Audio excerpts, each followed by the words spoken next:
What's up guys, Perry from Rockville here, and today I'm going to show you how you can use the lights from your mini RF3 charge package with the master slave function. So for this example, I'm only using 4 of the lights from the package, but remember, if you want to use more of the lights, you're just going to follow the same exact steps. So to start, we're going to set each light to slave mode by double pressing the power button until the group light starts to flash quickly. After that, we're going to set each light to the same RF group by pressing the power button once. And from here, you can either set it to red, green, yellow, or blue. For today, we're gonna set it to red. So next, I'm gonna wanna pick the light that I wanna use as my master light. So for today, we're gonna go with this one on the end.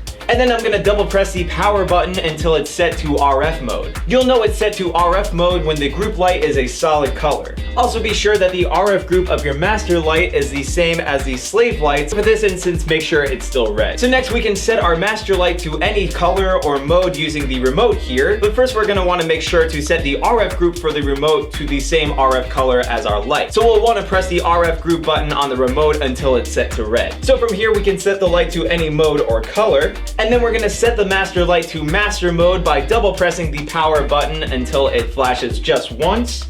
And then as soon as we do that, you'll see that the slave lights will follow.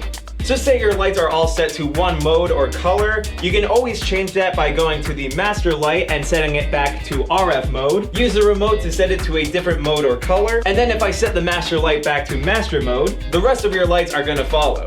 So hopefully this showed you guys how easy it is to use the master slave feature with the lights that come with your mini RF3 charge package. But of course, if you have any questions, comments, or concerns, feel free to reach out to our customer support team through phone or email. As always, I'm Perry from Rockville, and we'll see you guys next time.